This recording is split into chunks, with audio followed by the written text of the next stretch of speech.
Bien, a esta hora tenemos información en vivo desde el Congreso de la República, como siempre, con nuestro compañero Juan Carlos Portilla. Juan Carlos, buenas noches, ¿cómo estás?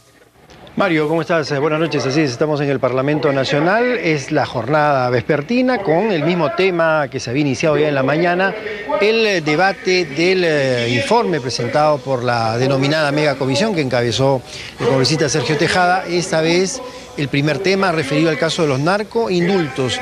Básicamente el tenor ha sido el parecido al de la mañana, es decir, con posiciones marcadas en relación a una defensa por parte de los 4 parlamentarios aprestas. En la tarde han hablado Luciana León y el congresista Elías Rodríguez, y una postura mayoritaria opositora de Gana Perú, Frente Amplio, y un sector, digamos que aquí Fuerza Popular, el fujimorismo estaría un poco dividido porque hay algunos que manifiestan su rechazo. Sí, Mario. Sí, justo eso te iba a preguntar.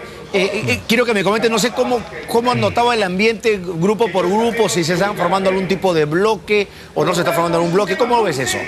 Bueno, en el fujimorismo hay una división, hay congresistas que están a favor de la acusación constitucional contra Alan García, lo ha dicho el vocero Héctor Becerril, pero hay congresistas que han señalado que no hay evidencias de que García pudiera conocer directamente sobre estos hechos, directamente Carlos Tubino, que ha sido miembro de la comisión, Octavio Salazar, por ejemplo, también, que ha sido ministro del gobierno del APRA, así que hay una fragmentación en la bancada fujimorista sobre esta posición en relación a ese tema. Y en otros casos, Juan Carlos, en otros casos, en el caso de Perú Posible, me imagino que ahí están más cohesionados, pero Solidaridad, PPC, ¿cómo ves el ambiente?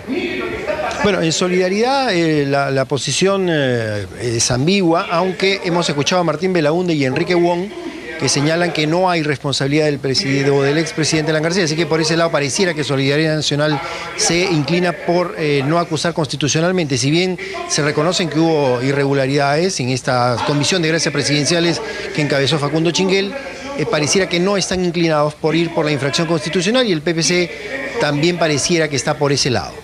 Finalmente, Juan Carlos, ¿crees que se llegue a votar hoy día algo?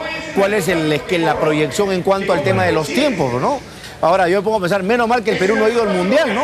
Porque si no hubieran suspendido las sesiones del Congreso para ver los partidos, ¿no? Menos mal. Pero bueno, ¿cómo ves tú esa situación? Bueno, hay casi unas 7 conclusiones y recomendaciones. Parece que hoy día la intención es votarlas hoy.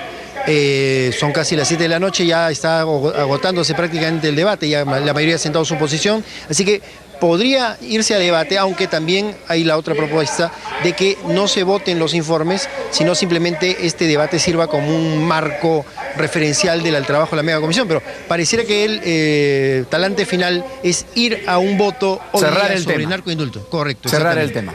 Bien, Juan Carlos, por supuesto vamos a estar muy atentos a lo que nos puedas señalar para ingresar inmediato contigo, alguna conversación, alguna entrevista con un señor congresista si quisieran brindar su parecer, así que regresamos en cualquier momentito contigo. Gracias por ese despacho. Bien, estamos ya ahora en compañía de Juan Cheput, un destacado analista político, dirigente de Perú Posible. Has escuchado cómo estás, Juan, como siempre, buenas noches, gracias por acompañarnos. El reporte de Juan Carlos.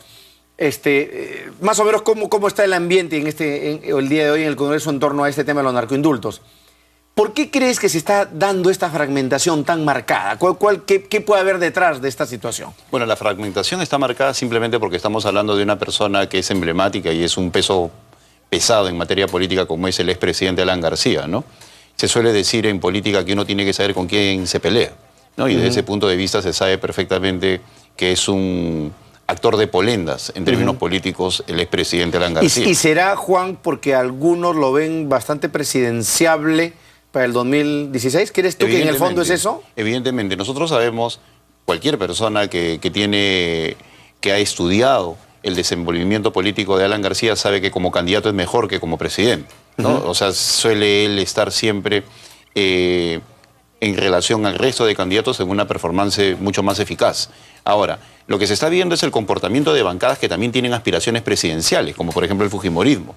Se sabe perfectamente que Keiko Fujimori, en la eventualidad que dispute una segunda vuelta con Alan García, Keiko Fujimori siempre será el mal mayor en relación a Alan García, y por lo tanto las posibilidades de ganar son remotas. En todo caso, la posibilidad de migrar de García hacia el centro es mucho más factible que el que pueda tener Keiko por sus antis, ¿no? Aparte que si hablamos de antiaprismo y antifujimorismo, el que suele nuclear una mayor cantidad de personas, y lo hemos visto cuando definió a Alan García con Ollanta Humala, es definitivamente el fujimorismo. El fujimorismo nuclea más en términos negativos que el aprismo. Así es. Y por otro lado, que según lo que ha señalado Juan Carlos, yo creo que aún teniendo solidaridad y al PPC de parte del aprismo, ¿no? y sectores del fujimorismo, el fiel de la balanza, lo que inclinaría a un voto a favor de la acusación constitucional serían los votos de los fujimoristas leales o consecuentes con lo que está indicando el congresista Becerril. No olvidemos que el congresista Becerril es el vocero de la bancada. Y por tanto, de Keiko Fujimori. De Keiko Fujimori, efectivamente. O sea, digamos, la versión oficial del fujimorismo. Así es. Y las dos personas que se han manifestado en contra son Octavio Salazar y el congresista Tubino. Ambos han sido funcionarios durante el gobierno, uno ministro y el otro inspector de las Fuerzas Armadas. Además Tubino miembro de la comisión, un detalle muy importante, ¿no? Así es, miembro de la comisión que tuvo una posición objetiva, es necesario decirlo, pero en estos momentos se está manifestando ya una posición a título personal con la quiesencia de su bancada, o sea, le permiten que se manifieste a título personal, seguramente porque él ha sido inspector de las Fuerzas Armadas durante la gestión como ministro de Defensa de Antero Flores Arauz. Entonces, tiene razón y en cierta medida dice bien de él el que sea leal a un gobierno en el cual él tuvo una participación directa. Pero si vamos a los votos, tienes a Perú Posible, al nacionalismo, a un sector del fujimorismo que ya le daría la mayoría, tienes al grupo de disidentes del nacionalismo encabezado por Rosa Mavila, Manuel Dahmer, el grupo de Acción Popular que tendría la votación fraccionada, yo creo que lograrían los votos para la acusación constitucional si es que se vote esta noche. Y eso es potestad del presidente del Congreso, ¿no? Y todo indica, además por las venias y por las promociones que ha demostrado el Palacio de Gobierno, que podría ser así, ¿no es cierto? Podría ser así, efectivamente, eso depende de Freddy Otárola. No creo yo que le esté convocando a junta de portavoces para ver si se vota o no. En este caso ya depende exclusivamente de él, como dependía del congresista Tejada, el tema a elegir para la discusión. Él como presidente de la comisión creo que cometió un error en la anterior oportunidad cuando decidió someter a un debate innecesario los temas a tratar, etcétera, etcétera, cuando es potestad de él el cómo tratarlos. Ahora, yo no sé qué piensas tú, Juan, pero yo creo que si esa es la decisión por acusarlo constitucionalmente, se abre definitivamente la campaña electoral del 2016 y, digamos, tendríamos a un García defendiéndose en los tribunales y haciendo campaña en la calle. O sea, está clarísimo que sería el primer candidato abiertamente, digamos, agitando los efectos políticos, ¿no? Dejarían en un menor nivel todo el plano municipal, ¿no? Los efectos políticos de una acusación contra Alan García, o como tú señalas, adelantaría el calendario electoral presidencial, tendríamos a un Alan García protagónico en medios de comunicación y en el proselitismo político, activaría el APRA, utilizaría la candidatura de Enrique Cornejo como política también, entonces veríamos un escenario completamente distinto. Ahora, también es necesario decir que siendo dos congresistas con bastante oficio como Javier Velázquez Quezquén y Mauricio Mulder, el día de hoy yo ya los he visto en una actitud como agotado. Pero obvio. Es obvio que han tenido un papel muy eficaz en la defensa de Alan García en los últimos meses, pero el efecto Cancino es consecuencia de dos cosas. En primer lugar, ellos en términos de nivel político no han descendido, ¿no? En lo que se refiere a performance, pero se les ve ya tan seguido, siendo dos, ¿no? Para el combate que ya ante la opinión pública ya no generan el impacto que pueden generar en una controversia en la cual aparezcan ellos con esa agresividad, con esa elocuencia de vez en cuando. Al ser cotidiano o al ser recurrente su comportamiento, y es cansino. Por eso es que hemos visto mayor protagonismo el día de hoy, tanto de Luciana León como del congresista Elías Rodríguez. Ahora, vamos a ver entonces qué pasa hoy día, esperaremos el voto. Juan, cambiando rápidamente de tema, dos asuntos que son parte del debate político en la semana, que por el tema del Mundial pues han estado en un menor nivel, pero que tienen mucha importancia. Uno es esta acusación de los aportes de la minería ilegal, / informal, no sabemos muy bien, eso es lo que está por desentrañarse, a la campaña de Ollanta el año 2011, y este blindaje abierto que se ha hecho de parte del propio presidente de la República para que la presidenta del partido, su esposa, no dé cuenta ni rinda explicaciones sobre eso. Y luego es el tema del señor Orellana. Pero yendo al primer punto, ¿cuál es tu posición? ¿Crees que el gobierno está haciendo bien en impedir que la señora Nadine Heredia pues dé las explicaciones? ¿Qué crees que hay detrás de esto? Bueno, eso es un doble mensaje, ¿no? En primer lugar, el desprecio que tiene por la opinión pública el gobierno cuando no permite que la presidenta del partido, la señora Nadine Heredia, se manifieste sobre ese tema que es gravísimo. Es gravísimo porque hemos visto cómo en las negociaciones con los mineros informales en realidad nunca se ha llegado a formalizarlo. Siempre ha habido dilataciones o postergaciones de los plazos. Es un proceso en curso, en realidad, ¿no? Bueno, es un proceso en curso, pero cuando uno analiza la cantidad de mineros informales es nulo. Y ellos siempre que se acerque el plazo, logran de parte del Ejecutivo la postergación. Luego vemos siempre a los que fungen de primeros ministros salir ante la opinión pública para indicar hemos llegado a una negociación exitosa cuando lo único que están haciendo es pateando el plazo, y eso demuestra que hay cierto nivel de dependencia que se manifiesta en otros aportes que ha habido durante la campaña.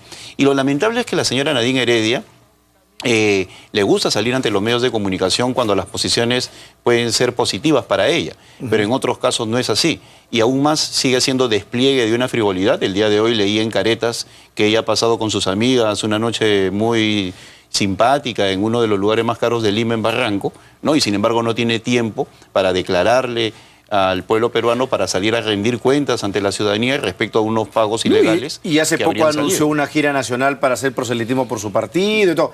Un paréntesis, Juan, aquí justamente hay un tuit de Alan García, dice, bueno, en relación al tema que estamos conversando, los informes nulos de Tejada, nulo se refiere por la sesión del Poder Judicial, son una patraña mayor que el informe LARC de 1991. Recordarán ustedes que el informe LARC fue ese informe acusatorio contra el expresidente luego de su segundo gobierno, perdón, de su primer gobierno al final de 1990. Dice, me odian por haber impedido la reelección conyugal. Bueno, ese es el argumento que esgrime Alan García permanentemente, que lo viene reiterando y reiterando en redes sociales, además de hacer mención a sus obras. Entonces, mala señal esta del gobierno de no, digamos, de no lograr que la propia Nadine Heredia rinda cuentas, porque claro, uno es presidente del partido para lo bueno y para lo malo, no solamente para salir con el presidente a tomarte fotos y hacer inauguraciones. Claro, ¿no? lo cual demuestra el nivel de frivolidad que llega inclusive a lo que significa la dirigencia partidaria, en la cual ella es elegida por un grupo de congresistas amigos o un grupo de militantes muy afín a ella, y no ha habido ninguna asamblea nacional, a tal punto que hay un grupo de bases nacionalistas que desconocieron esa elección. Pero más allá de eso, yo creo que el gobierno desconoce la importancia del gesto político. Ellos están en un proceso de desgaste permanente y creen seguramente de que el poder es eterno, lo cual demuestra su poca pericia política y también su poco conocimiento de lo que es el poder. El poder es pendular. Y ellos en algún momento, todos estos eventos sobre los cuales no están rindiendo cuentas, pues van a tener que enfrentarlos. En una oportunidad escuché al propio expresidente Alan García señalar que estos asuntos, Talara y una serie de licitaciones que se vienen dando, van a ser parte de una futura megacomisión. Y sin exagerar, podría ser así, porque lamentablemente el gobierno no está aprovechando en estos momentos una posición ventajosa para rendir cuentas sobre asuntos puntuales. Vamos a redituar el famoso juicio de residencia, ¿no es cierto? Claro. Digamos, escondido bajo el nombre de megacomisiones o qué sé yo. Ahora, y hablando de irregularidades, Juan, yo sé que es un tema que, digamos, a ti también te debe generar algún tipo de inquietud, es esta particular reacción que ha tenido la señora Susana Villarán cuando se ha hecho esta denuncia con el tema de la Caja Metropolitana, diciendo de que algo así como yo pongo las manos al fuego por el señor Castro, mi gerente, pero tampoco quiero que me investiguen. O sea, claro. Es una cosa, lo defiende, pero no quiere investigación. ¿Qué opinión te merece esto? Bueno, es lamentable, ¿no? Muy lamentable, porque en primer lugar un funcionario público tiene que ser el primero en exigir una investigación profunda cuando hay hechos como el que ha señalado la prensa en relación al señor Castro, que es el gerente general de la Municipalidad de Lima y miembro del directorio de la Caja Municipal. Por lo tanto, lo que se debería escuchar de la señora Susana Villarán es que yo, como alcaldesa de Lima, soy la más interesada en que esto se investigue profundamente, acá están los documentos, etcétera, etcétera. Pero cuando la reacción es emocional y no pasa de eso... Entonces ataque político, ataque político, ataque político. Por un lado lo que está buscando es una victimización y por otro lado está buscando evadir el fondo del asunto, que es una investigación profunda sobre un caso que no es aislado.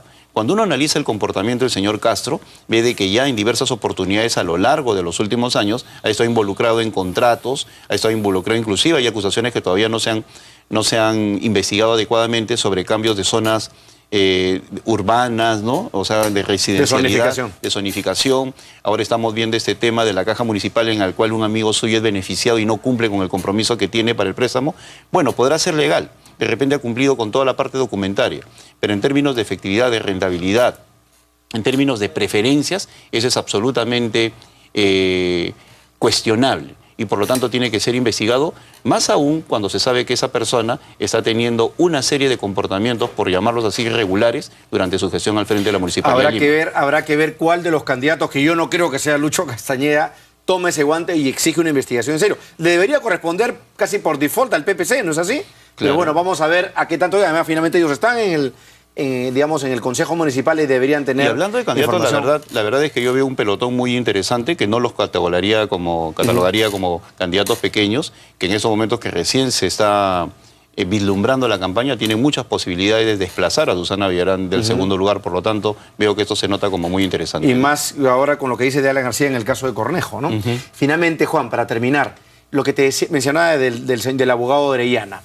Yo, honestamente, me cuento en los que tenía la información esta parcial del grado digamos, de llegada que tenía esta red muy bien armada por este personaje, pero resulta que yo personalmente me he quedado chico en las estimaciones. O sea, tener llegada al más alto nivel del Ministerio Público, a niveles muy altos del Poder Judicial, notaría, registros públicos, periodistas. Realmente, salvo, se me ocurre compararlo con la red de Vladimiro Montesinos, a un menor nivel, por supuesto. Pero sí, caray, qué importante. Esto tiene que ser investigado de inmediato, ¿no? Debería meritar una investigación. Es que ya estamos hablando de un sistema, ¿no? Un sistema con una serie de vínculos, un sistema que lamentablemente demuestra el nivel de descomposición en el cual se encuentra nuestro país, y no es una exageración. No es un caso aislado el de Ancash, no es un caso aislado el del señor Orellana, es la consecuencia de no tener instituciones ni las personas adecuadas al frente de las instituciones. Para que un poder como el del señor Orellana se pueda manifestar de una manera tan contundente en términos negativos, es porque tiene contactos en la política, en la magistratura y en el empresariado. Por lo tanto, estamos en presencia de la expresión de un nivel de descomposición que es necesario investigar profundamente para castigarlo como corresponda, porque de lo contrario, eso es algo que se puede generalizar. Más allá del tema lavado de activos, que dicho de paso sería probablemente el cargo más fuerte y más importante que tendría, ¿no? Y a pesar de que en estos momentos es necesario decirlo, el fútbol ha adormecido un poco, es algo que nos apasiona a todos, me incluyo, ¿no?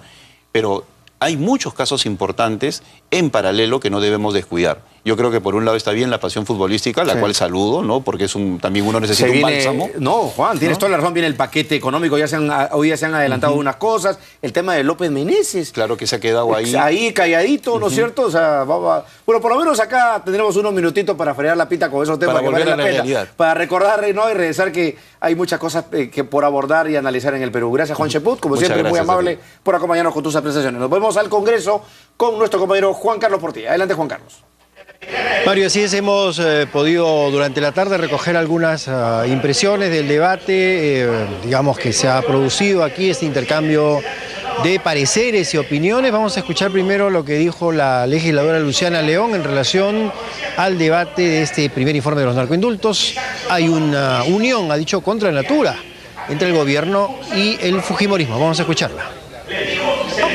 Que quiero referirme a la infame estrategia política que se está poniendo en marcha en este momento, señor presidente. Quiero dejar constancia frente a los medios de comunicación y sobre todo frente a toda la opinión pública que en este debate se está consumando una alianza política contra natura, con honrosas excepciones. ¿Qué pasa? ¿Qué pasa?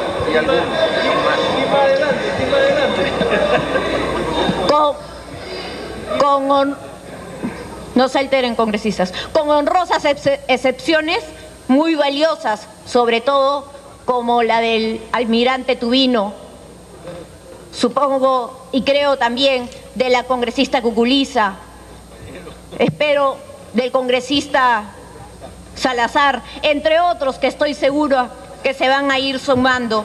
Pero lo que estamos viendo en este momento es un matrimonio político sorprendente, nunca antes visto. Nacionalistas, fujimoristas y de otros partidos políticos trabajan hoy más unidos que nunca por su gran miedo a enfrentarse al presidente Alan García. ¿Quién lo diría? ¿Quién lo diría? Nadine y Keiko trabajando de la mano frente al miedo por la inhabilitación a Alan García. Luciana León y su intervención en el Parlamento Nacional. Y bueno, ahora vamos a escuchar a Jorge Rimarachín, que también motivó alguna protesta del congresista Mauricio Mulder sobre las vinculaciones, ha dicho él, del narcotráfico con el APRA desde hace varias décadas. Vamos a escuchar ahora a Jorge Rimarachín.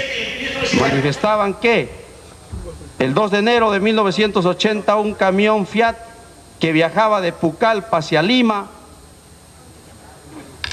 se lo encontraron con 475 kilos de pasta básica de cocaína, valorizado en más de $1 millón. ¿Y quién era el dueño de este cargamento? Carlos Lambert. Fue detenido y luego salió libre porque estuvo poco tiempo detenido. Lambert financió la campaña del partido aprista el año 1980, primera vinculación pública con el narcotráfico. No solo eso, había comprado Villa Mercedes, la casa del fundador del APRA, Víctor Raúl Haya de la Torre, a quien Lambert había costeado hospitales y tratamiento hasta sus últimos días. Algunas incidencias de este debate vespertino que continúa aquí en el Parlamento Nacional sobre estas 9 conclusiones y 7 recomendaciones del informe de Sergio Tejada en el tema de narcoindultos. Solo quiero leerte la primera conclusión. Dice, según este informe, existen indicios razonables para concluir que el expresidente Alan García habría infringido varios artículos de la Constitución al haber dado estos indultos y haber facilitado, merced a la Comisión de Gracias Presidenciales, el otorgamiento de estos indultos incluso a narcotraficantes o a personas que estaban presas por narcotráfico agravado. Es lo que tenemos aquí en el Congreso. Mario, adelante contigo. Gracias, Juan Carlos. Bueno, están las frases altisonantes, los adjetivos que nunca faltan en un debate de esta naturaleza, pero vamos a ver finalmente si se consuma este pedido de acusación constitucional contra Alan García, que, como decíamos hace un momento con Juan Chebut, abriría seguramente una nueva etapa, un nuevo periodo político, en la medida en que vamos seguramente a ver un adelanto de la candidatura del expresidente de la República. Bueno, y vamos a regresar un ratito al fútbol, pues con una brillante actuación del jugador Luisito Suárez, Uruguay le ganó a Inglaterra 2-1. Veamos.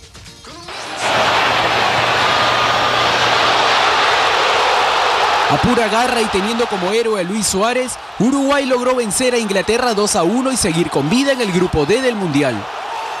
En los primeros minutos el juego entre ambas escuadras ex campeonas del mundo se volvía muy parejo. Hasta que en el minuto 38 Luis Suárez se encargó de convertir el primero para Uruguay con un gol de cabeza tras recibir un centro de Cavani.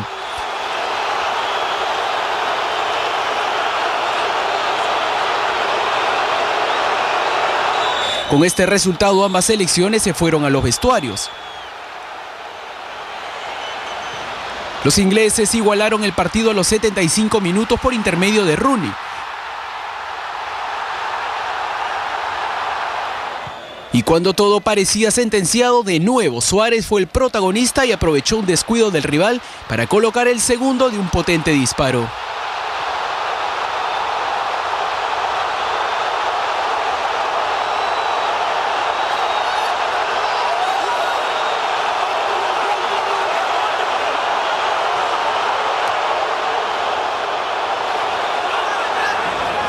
Pero si hablamos de corazón y entrega hasta lo último, un ejemplo de ello es el uruguayo Álvaro Pereira, quien tras recibir un golpe en la cabeza producto de una jugada, se negó a ser cambiado.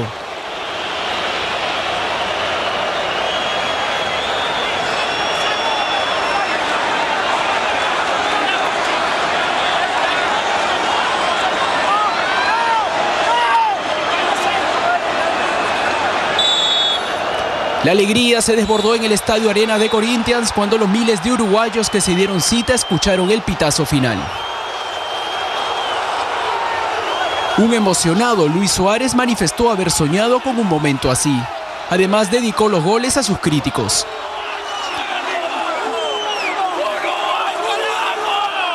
Lo soñé esto y la verdad que estoy disfrutando este momento por todos los momentos que viví de la crítica que recibieron. Bueno, acá tienen.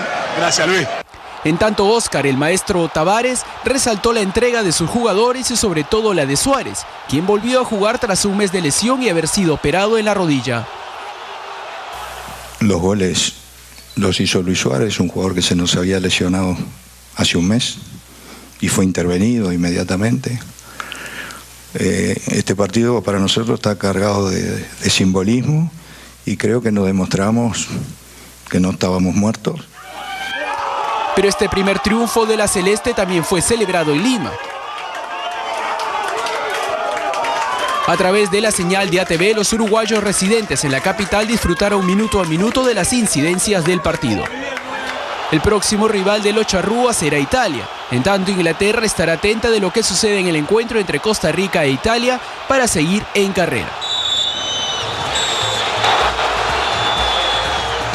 Qué manera de colocar la pelota Luis Suárez, ¿no? Con los ojos abiertos, viendo la posición del arquero para cambiarle el ángulo. Impresionante, realmente. Bien, nos vamos a una pausa, pero antes nos vamos a dejar, como siempre, con nuestro segmento Detrás de Brasil 2014. Aquí está.